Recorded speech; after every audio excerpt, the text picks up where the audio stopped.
Welcome to the Extra Mile podcast for bar exam takers. My name is Jackson Mummy, and each week we'll be bringing you updated information about the bar exam and what you need to do in order to make the next bar exam your last bar exam. Ready to get started? Let's jump to it. Hey, everybody, welcome. Today is Wednesday, January 24th. We're glad to have you with us and excited to have you here as we answer some questions and bring everybody up to date on stuff that's going on in the bar exam. With me, as always, is Judge Dawson. Tracey's here, and Brianna is just coming online. Glad to have everybody here live, and if you're watching on replay, glad to have you with us as well. Today, we have got some important announcements that we want to share with you. We've also got some great questions that came in the last couple of weeks, so we want to get to those as well. Now, at the end of our time today, Tracey's going to talk about manifesting success on a 5K. Is that correct? Yep, manifesting the 5K. Okay, so there you go. So we're going to manifest a little bit there today. I know some of you are good manifestors, and to see that.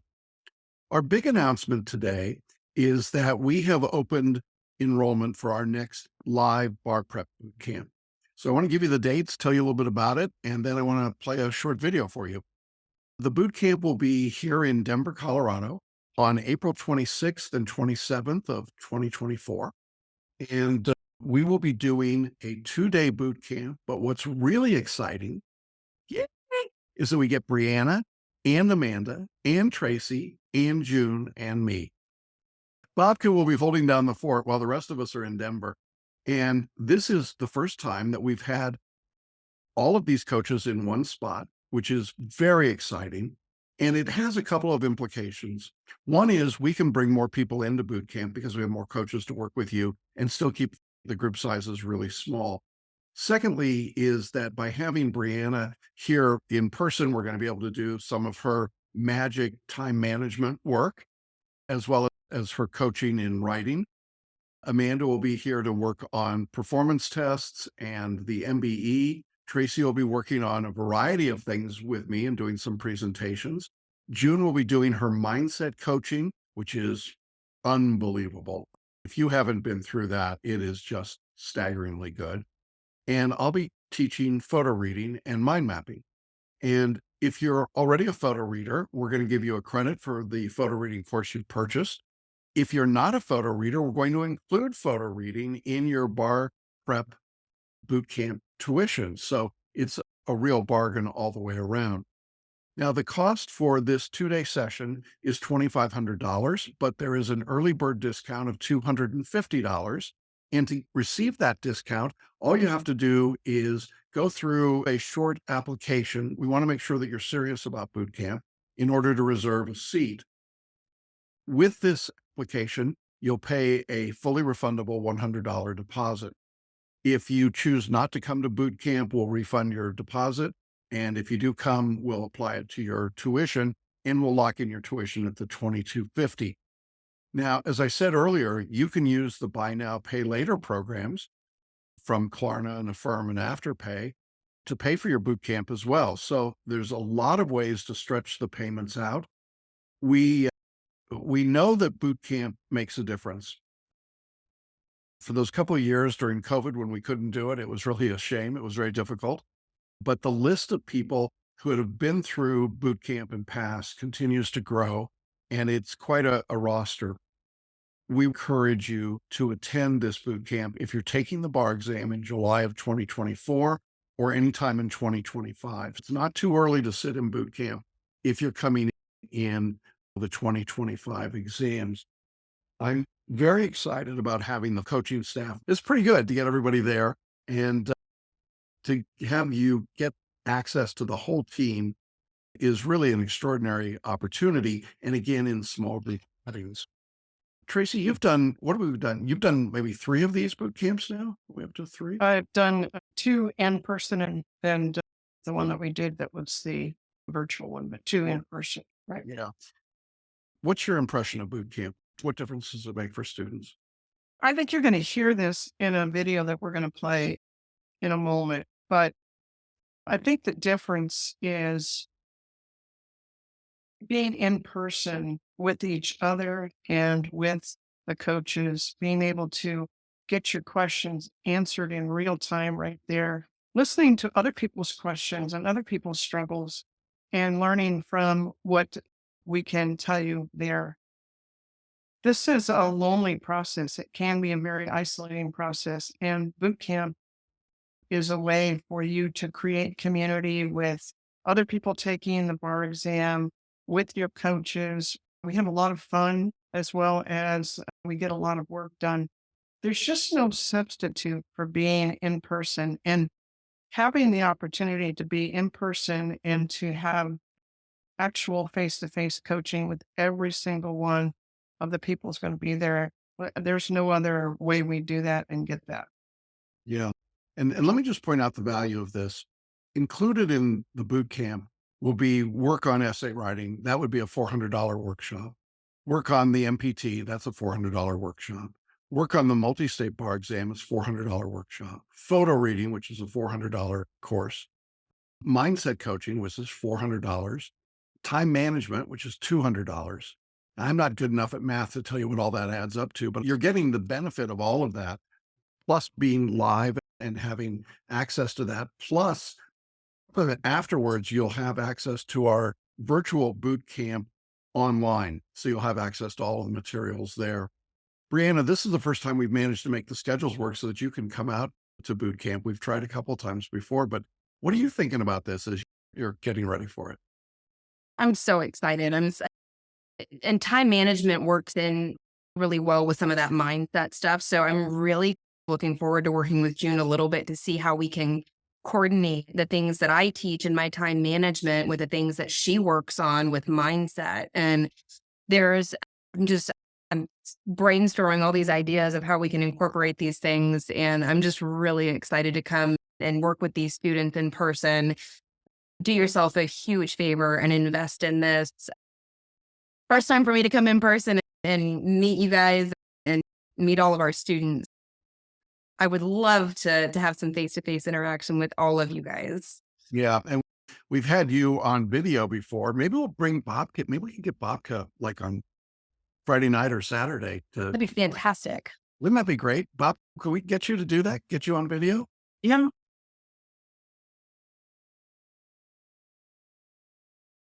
I'm free. Okay. Listen, folks, if you haven't heard Bobka speak, he's one of the great motivators I've ever met. So I think that'd be awesome if we could do that. We had a number of students that came through boot camp, as I said, that passed the bar exam. I did an interview after the last exam with one of our students, Dan Lang, who came to boot camp. He was a repeat bar taker and he passed the bar exam. And I cut that video down to about a 5-minute clip that I'm going to play for you now. And I'm not trying to sell you anything here. I just want you to hear from somebody who went through boot camp as to what a difference it made and what the challenges were for him. And I think it's a wonderful opportunity for you to get a real sense of what makes a difference. I hope you enjoyed this interview with Dan. And I want to talk about boot camp because I think it's a significant part of your journey. Am I correct? You're absolutely correct. Boot camp was a very important part of my passing. Can you talk a little bit about what made boot camp special for you and helped you get those extra points to pass? Sure. I think it's especially applicable to repeaters. It's applicable to everybody, but when you're preparing for this exam, it's a long slog, right? It's many weeks of preparation and scheduling your time. And you can get to a point where it feels like you're in the doldrums. Getting to boot camp provided me a really wonderful opportunity and a reinvigoration of my desire, of my drive to succeed and feeling like I could make this happen. Then when you're there, you also get this tremendous amount of support. I can't say enough about you and your team that you genuinely walk away feeling like, I've got a team behind me. And these people aren't just punching the clock and hoping that I do well. They really want me to pass.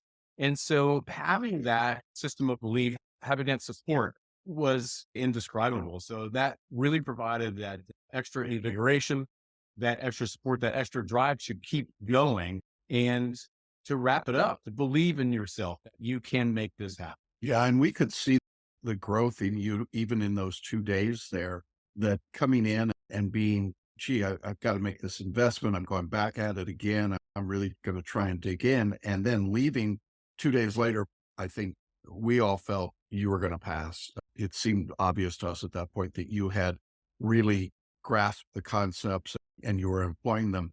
You were a photo reader before you came to boot camp. Did boot camp help you with your photo reading? I would say that I was a photo reading attempter prior to, because yes, I had purchased a program prior to going to boot camp and it just wasn't clicking for me. And then while at camp, yes, I would say that I became a photo reader. And that's part of what you also get at boot camp was that you get this concept and you hear it repeatedly. And I finally convinced myself that you just got to buy in. You have to do it. You've got to try. You've got to believe in the process and work that process. And that's one of the things why I feel like I actually became a photo reader. And I started to see the progress. And it's not difficult. It's not insurmountable. You just need to believe in it and just do it. And you used photo reading on the bar exam when you got there. I did. Yeah. Yeah. And it makes a difference. It makes a difference. It works. And that's the question people always ask is, does it work? And for you, it worked, right?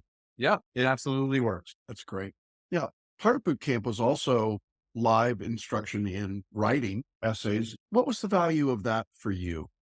It was tremendously valuable. And it's an area that I definitely needed help with. There were several things that I picked up and refined there. Primarily, the writing style that you promote and teach is much more streamlined than I had been trying to do prior to that. I can tell you, for example, that previous attempt at the bar exam, the morning session of day one, the essay session, I would be in that chair for the straight 3 hours and actually almost run out of time and not feel like I was answering the essay questions adequately. Thanks to the writing instruction that I received at boot camp, I really drilled down and refined. And I became much more efficient, much more organized, so that when I approached the essay portion of this exam, I was much more prepared. And getting back to that whole feeling that you get at boot camp, I did every practice essay available to me. I did every single one in that period of time. And so it gave me the kind of the juice to keep going. Yeah. You worked really hard and we were all pretty impressed with that. I think that was a real testimony to your willingness to be open to the process. You also made some good friends at boot camp, didn't you? I sure did. And they're fast friends because you're all there. It's a small group, but you're all there with the same goal in mind. You're all supportive of one another. I can tell you that everyone in that room, from the people attending boot camp to the people instructing boot camp, they all have the same goal. Yes, you make some great friends, you make some connections that will last forever. And you really feel that sense of camaraderie that you will take with you. Yeah. We get questions from people who are retaking the exam and we talk about boot camp and they say, well, I don't know. I got to travel. I got to take a couple of days off work. There's the expense of boot camp. Is it worth it? Should they invest in it? I think it's absolutely worth it. One of my biggest hurdles personally was guilt. I felt guilt about the time I was spending away from my family and my kids, work and all those sorts of things. But there is also that financial component. And in the grand scheme of things, it is well worth your investment because you have to be able to invest in yourself. Why not give yourself the tools that are available to you and invest in those tools so that you can get beyond this hurdle? Because you can. And in the grand scheme of things, it was definitely a worthy investment. There you go. I hope that Dan's experience is one that you can relate to. He is having a terrific, successful career as a new lawyer. This is what we look for. This is what we want. And it's what we want for you, all of you. So please check out boot camp. It is limited enrollment. First come, first serve, fill out the application. We will then review your application and give you the golden ticket. And then we'll look forward to seeing you in Denver on April 26th and 27th. Let us know if you've got questions. And we're very excited about it. We'll be talking more about it, obviously, in the weeks to come. All right. I want to jump to student questions that we've gotten over the past couple of weeks. We got some great ones in, and I want to start with a couple that are just more logistics than anything else. The first question was, we've now reached that point in the season when people start thinking about the MPRE, the ethics exam, and wondering whether or not we have materials, lectures, and so on for this exam. And the answer is yes, we do. There is an MPRE course. You can find the link to order it in your online course under the Upgrade Center. The MPRE course includes lectures, an outline, and I think 400 or 500 licensed questions and answer explanations. So it's everything you need for that particular exam. The other question that comes up is, how long do I need to study for that test? I'll give you my answer. I think it's probably 25 to 30 hours total to get ready for the test, to do the reading, the lectures, and the question practice. Brianna, does that sound about right to you? I think you're pretty much on the mark. I didn't really pick up my MPRE until after I took the February exam, and I took the March, and I did it in a week. Okay, so not very long. Okay. No, you're right on the mark there. Lapka, you agree? Am I close to the mark there? Yeah, you're close to the mark. I would say depending on the jurisdiction, because I know some states require a high MPRE score. I think California and Delaware, some kind of crazy score. But I would say 20 to 30 hours, and then you just do those practice questions and it should be fine.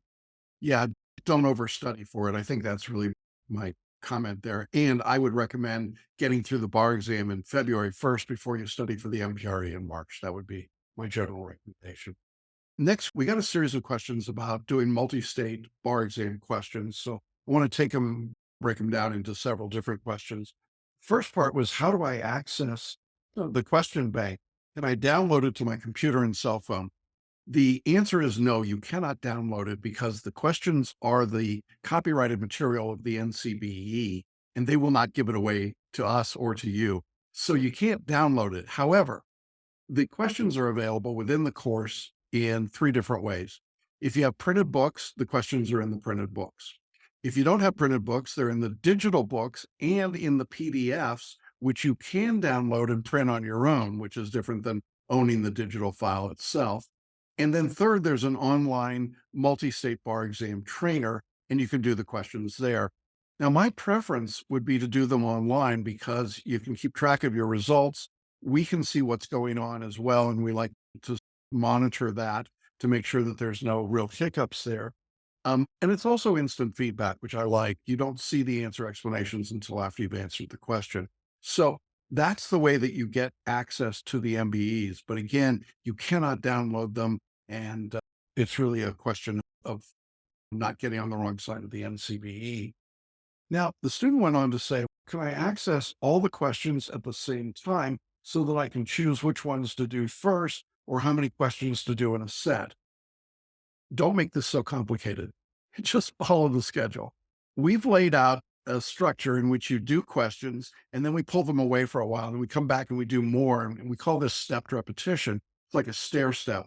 And the value of stepped repetition is that you're actually learning as you go through. So when people start trying to manipulate and say, I want to do 50 questions here, or I want to do all of these questions, show me all the questions in the question bank in torts, they're really missing the point, aren't they? Buck, I know you've got strong feelings about how important it is to follow the schedule and the structure. Oh, absolutely. This person is fishing around, and this is not going to get you where you want to be. I would say stick with that study guide, because I'm on the other side, because I stuck to that study guide. Trying to play around with it or trying to answer questions that you feel are convenient in the moment is not going to cut it. Just stick to it. And then, like Nike says, just do it. Yeah. Yeah. And Brianna, I know that when you talk to people about scheduling and structure, this is one of the things to not go down the rabbit hole, right? Oh, absolutely. You don't like you were saying, the stepped repetition. Each question might be digging into the same kind of area, might be digging in a little bit deeper. So you're testing the big, broad concept and maybe going a little deeper, maybe going a little deeper. So the questions themselves are actually in a specific order with a specific purpose on top of, here's the set of 25, then we're going to move on to the essay, then we're going to move on to this, then we're going to move on to that. So it doesn't do you any good to not follow the syllabus because you might be missing something else that might help really target a specific area of the law that you might be struggling with. Yeah. There's a company that shall remain nameless that talks about their algorithm for the MBE, which is like the Wizard of Oz. You pull back the curtain and there's really no algorithm. The bar examiners say there's no algorithm. There isn't any, but it's great marketing. So I give them credit for that. But what we did, starting back in actually in the 1980s, my predecessor company, SMH, started developing this sort of stair step learning through the questions. And then I refined it over the years. And so the questions are actually in a particular order in our course to help you learn. Now, we could call that an algorithm. It's not, so we don't do it because I think that's not really accurate. But really, there is a method to the placement of the questions and the questions you're doing. And so when you try to do a whole bunch of questions at once, you're really not getting the full benefit of the course. And that's what we want to make sure that you're getting. So we're not trying to be rigid for its own sake. It's really to help you learn through that part of the material. And this leads to the student's third part of the question, which I thought was really the most important. They said, can I redo questions I've already completed?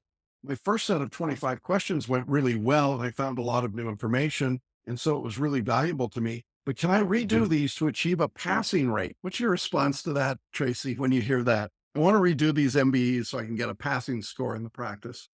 You're looking at it the wrong way.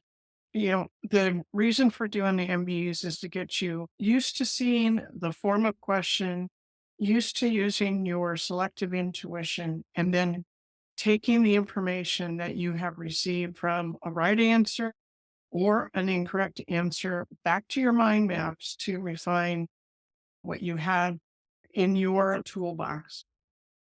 Worrying about when you're getting a passing score or not, it's a false dynamic because that's not how it's set up. Yeah. And I want to point out that about 40 days to the exam, we start getting a real focus on students saying, am I passing? Am I doing passing quality work? But the reality is most people are not doing passing work at 40 days to the exam. And the purpose of these questions, whether they're essays or MBEs or anything else, is to help you learn. It's not to be predictive. And so when you start putting the results ahead of the process at this stage, you really get yourself all tied up in knots and unnecessarily.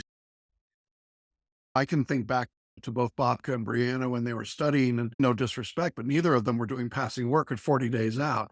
There were moments to be sure, but it wasn't there, and we didn't expect it to be there. And if you put yourself on that standard today, you're going to be frustrated, aren't you, Brianna? Yeah. And one of the things that I iterate during kind of my group coaching call when students are harping about whether or not they're receiving their percentage on a certain set of 25 questions, is I like to remind them that I did keep my spreadsheet and I did figure out everything. And even after I was done with my substantive and I was into the final 150 set of questions, my percentage rate across 25 questions varied significantly. And so I almost wish I hadn't done that, but I'm glad that I did. So I can relay this to you now that for the first set of 25 questions, let's say I got 65% right. Great. Awesome. Last set of 25 questions, the 125 through 150, I got maybe 20% right. It is across the board. The most important thing you need to be focusing on right now is getting through all of those questions, not whether or not you got them right or wrong. And I try to encourage my students to get excited about the questions you get wrong, because you're probably not going to make that same mistake again. It's okay if you do, but hey, great. That's awesome. That's exciting. I got to learn something new and incorporate that into my mind map. And hopefully I don't make that same mistake again. So yeah, don't get super bogged down in am I passing yet? Am I failing yet? Why am I still failing all these questions? It's the wrong way to look at it. Yeah, it's a growth mindset. And Bobka, you have probably the best growth mindset I've ever seen. You just went in and said, okay, if I'm missing it, that's a chance to learn something new, right? Absolutely. And I think to Brianna's point, at least, I think they are missing the mark with focusing on the scores, because the whole point of it is practice. This is the point where you practice, you get to make all the mistakes you make. Because when you practice, you perfect those errors, you get to reason why, okay, this is the reason why I failed. When you're going to the bar exam, you have one chance. You're not going in there in July to go and retake it again in February. Nope. So if there's a way for you to clean up your errors, this is the opportunity. The practice questions provide that opportunity. You clean up. When you go in there, you're going to execute. And when you execute, it's no stone left unturned. So don't focus on the score, focus on the progress. I think that's absolutely true. And I want to stay with MBEs for just a minute because we got another student question that I thought was relevant to this same idea. Student said, how concerned should I be if I got an overall passing on 100 set of questions in a 3-hour block? It's a little early to be doing those, but the student did that. But they said, I happen to miss one of the high correlation to passing questions. I get this every exam multiple times. So let me explain. There are in the course a handful of questions that we call marker questions. They have a high correlation to whether or not the person getting the right answer will pass or fail the exam. Now, this started back in the 1980s in the original SMH course, and I debated keeping the identifier of a marker question available to students. It was always available to us. And I decided I'd leave it out there, not because I actually thought it was a true predictor, but because it was a warning buoy that says, hey, wait a minute, something's wrong here. Now, here's the part that most people don't get. They think that these marker questions are the toughest questions in the course. They are not. On a scale of 1 to 10, where 1 is the easiest and 10 is the hardest, they are primarily 2s and 3s. Not very hard questions. So why are they marker questions? When we tracked how people did back in the early days, before I started using selective intuition, what we discovered was that if people were missing easy questions that they should be getting right, it was because they were overthinking, and the overthinking would lead to not getting a passing result on the bar exam. So what we decided to do was to identify that these were questions that told us as coaches that the student was overthinking, not that they weren't smart enough or doing enough work, but just the opposite. And so if you happen to miss one of the marker questions and you're astute enough to identify, because we've got it, it's not like flashing bold letters that says this is a marker question, but if you happen to notice that it is, and you did not get it right, the odds are very high that you didn't get it right because you overthought it. You didn't just react and use selective intuition. So does that mean you're going to fail the bar exam? Absolutely not.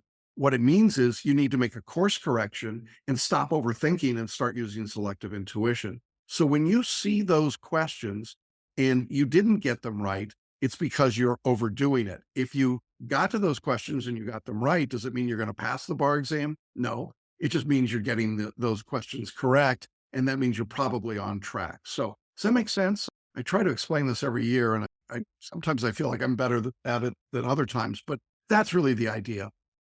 And I know some of you are like, oh my God, why is he doing this to us?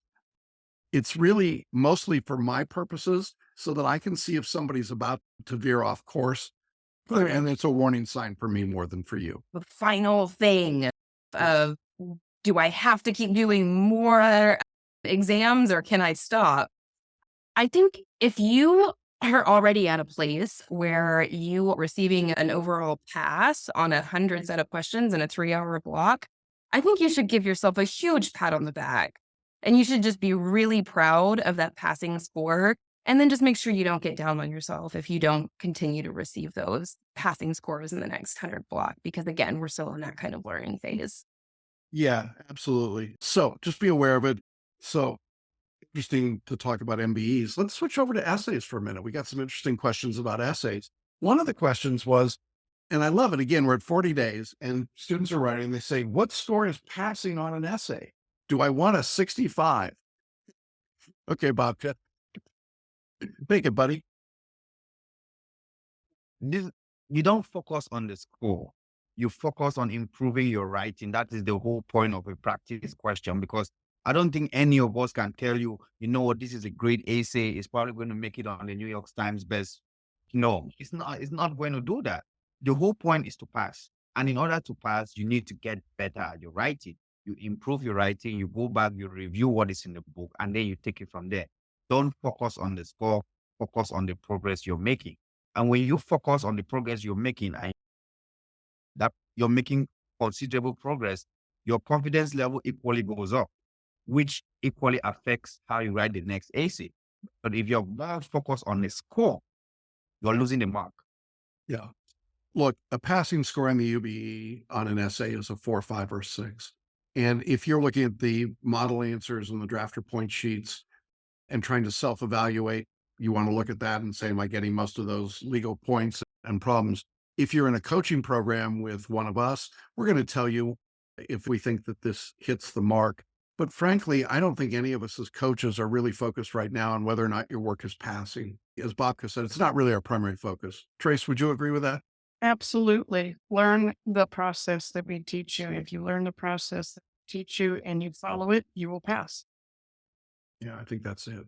Brianna, you do the personal writing workshop. People ever ask you in the writing workshop if they're writing passing work on day one? Oh God. Yes. Yes, they do. So it's, I, I'm, I don't have much more to add to what's already being said. We can do the best of our ability. So in other words, writing an essay is a lot different than doing an MBE. We have a right or wrong answer with an MBE, so we can put that on a point scale. It's a lot harder for you as a student to go in and really know if you wrote a passing essay or not without actually working with one of us. So it's harder for me to say, okay, student A, this is how you know you're passing, this is how you know you're failing. A little bit subjective. So again, if you're working with one of us and we believe that you're writing a passing score, we're really good at what we do. So we're more likely going to be right. But again, part of it's a little subjective on whoever's grading that essay. So as long as you're following the formula and we're breaking that down for you, your shot of making that essay a passing essay is going to be high. Yeah, focus on process, not on outcome or results at this stage. There will be a time that we focus on the results, but we're still a long way away from it. And when that moment comes, I'll put it in an email. I'll tell you we've reached that moment, but we are not there today. One last substantive question before we get to Tracy's talk. I had a student that was talking about writing essays, and they said they're having trouble with timing, and they wanted to know, they said, we don't get points for writing the fact paragraph. Well, it's not exactly true, but they said, is it a horrible idea to approach the essays by writing the legal argument and the application sections first and then going back to write the fact paragraph if you have time?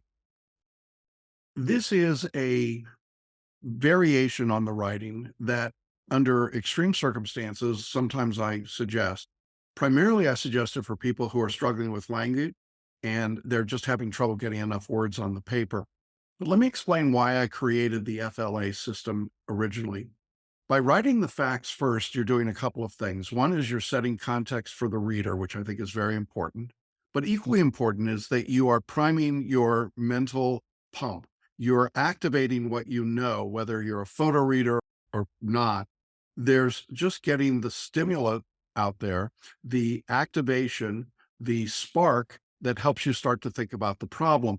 And so if you're writing 1 to 2 sentences, and that's all your fact paragraph needs to be, just based on the facts for that part of the problem, what you're doing is you're starting the juices to flow so that when the next sentence of the second paragraph, which is a factual argument, is made, it flows from paragraph 1 to paragraph 2. And now you're asking yourself, what would the law have to be to support that argument? It's much easier to write that law sentence in the second paragraph. Now, you can play around with writing the legal argument paragraph and the application paragraph and then writing the fact paragraph to see how it works. What I don't want you doing is omitting the fact paragraph. I have students sometimes that copy their fact paragraph and they just drop it into every section. That doesn't work either. The reader won't buy that. Facts really have a value. And while I can't say they specifically carry points, no paragraph specifically carries points. It's the overall approach take to the legal problem that gets you the points because now you've addressed the whole problem. Without a factual context, it's very difficult to do that. Tracy, I know you were on the bench for decades. You didn't decide cases absent the facts, did you? No, the framing of the facts are very important. What I like to think about in essay writing is that you're basically writing an opening statement for a court. In an opening statement, you have a very short period of time, generally maybe 10 minutes for most hearings. And you need to let the judicial officer know what facts are going to be at issue, what facts are critical for this decision, and then what law are you going to be relying on, and what argument is going to be in front of that law, and what argument you're going to anticipate from the other side and the law that they're going to rely on. And then a paragraph is basically, Judge, I want you to rule this way, and this is why. And so if you approach the essay as an opening statement, you can see how it is an integrated whole. If you're coming in front of me and you just start a law argument, I don't even know what the case is about. I don't know what you're here for. And I will stop you and say, back up, give me some background on what is essential here for me to know on these facts. And yeah, you can't do it without the facts. You. So just be careful when you're doing that. I think my original comment, and I think everybody has affirmed this, is if you're working with a coach, talk to the coach, let us work with you. Most of you don't need to skip the fact paragraph, but I really think you get benefit from doing the facts. If you want to play around with it a little bit and draft it and see what happens, I think you'll find it actually flows better if you write the fact paragraph first. So there you go. One other question I did want to quickly address. We had a student that was talking about their review at this point. We've got some students that are into the review section of their studies, and they were trying to put together their own review. Let me just say what I've said throughout today's session. Follow the study plan. Follow what you see there. You don't have to make it up on your own. Just do what we're asking you to do. Where it says, do these questions, do these. You don't have to do more than that. You don't have to do more practice essays than what we put out there. You don't have to make it difficult. Just follow what we've given you because we know that works. And so when I get these emails that say, I've got this long, convoluted, complicated review study program, why? You don't really need it. We've developed the program. All you have to do is follow it step by step in your online course. So if you start veering off of that, I think you're going to get yourself frustrated pretty easily. So that's where we are. Tracey, we've left a few minutes here for you. I know you're highly motivated and you're manifesting something, and I think it's relevant to our students. So you want to talk about manifesting, in your case, the 5K? I do. Most of you know by now that 2 months ago, I had major surgery. I had a knee replacement surgery. At my age, it's major surgery. It was daunting. I had stacks and stacks of materials that were given to me, classes I had to go to before my surgery, home exercise programs that were pages long, lots of things that I had to work on. Well, I was getting ready for the surgery, and then I had appointments after the surgery, and I had drug interaction forms that I had to fill out and I had to understand. And then I had to do all the work. It wasn't just reading, I had to actually put it into practice. When I first came home from my surgery, I had a walker and I could barely walk 10 feet with the walker and with extreme pain. And little by little, I was able to walk into the hallway in my home. I was able then, after a couple of days, to walk into the kitchen, actually get a glass of water for myself, walk around a little bit. I followed the process that they gave me and I did the exercises religiously. I went to my appointments. I worked with my coach, which was my physical therapist. And within a couple of weeks, I didn't need the walker anymore. I was with a cane. And sure enough, I worked on the next section of what the process was. And after a couple more weeks, I was off the cane. And so here I am now, 2 months later, and I began doing walking. And my first goal was just to walk 2,000 steps, which isn't very far. And I struggled to do that. It was painful to do that. I walked 2,000 steps. And then I studied some more. I did some more of these exercises. I worked with my coach, my physical therapist. I checked in with my surgeon, which is like checking in here on Q&A. And lo and behold, I was up to 3,000 steps and then 4,000 steps. And that roughly translates to about 2 miles. Now I'm up to 2.5 miles. A 5K is 3.1 miles. And that's my goal by the end of this month, to be able to walk a 5K. Whereas 3 months ago, I could barely walk to my car. Jackson knows we go to a restaurant, he'd have to drop me off at the front door. I could barely walk a half a block. And now I'm looking at walking a 5K. I couldn't have done it unless I followed the process that they gave me, followed what my coaches said, and did the work. So that's what I'm telling you too. When you first open up this program, it looks daunting. It looks like, oh my gosh, there's no way I can possibly learn all of this and do all of this. But first, you just start with the first few steps. And then you get to 2,000 steps. And then you get to 3,000 steps. And maybe you get a coach if you're able to do that and you think that will help. And we certainly recommend it. I didn't have to do personal physical therapy, but I did it. And that's why we're telling you, get a coach, take these classes. And pretty soon you're going to be as conversant in this area of learning as I have become in my rehab. So as I move to my 5K, you're going to be moving at the same time to taking the bar exam. And you know what? I'm here for you. We're here for you. And we are walking with you. Congratulations. Very exciting. And for all of you, as you're doing your bar study, I know that to many of you, it seems like the exam is going to happen tomorrow, but it's not. We are still a very long way away.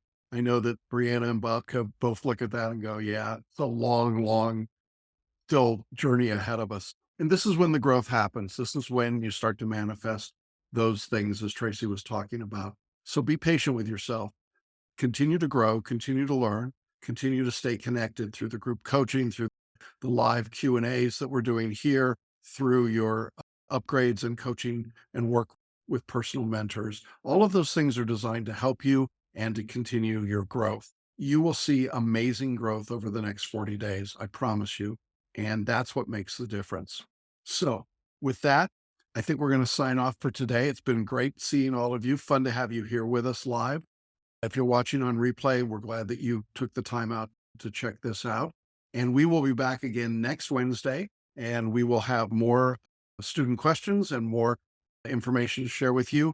If you're taking the bar exam in July of 2024 or later, check out the boot camp here in Denver. Really looking forward to that. Thank you, Bobka, for being with us. It's always fun when we can grab you from court. Brianna, nice to see you. We're looking forward to seeing you in person soon. And Tracey, good to see you as always. And we'll see all of you again next week. Bye-bye. Keep walking, everybody. Keep There doing you it. go. All right. 10,000 steps.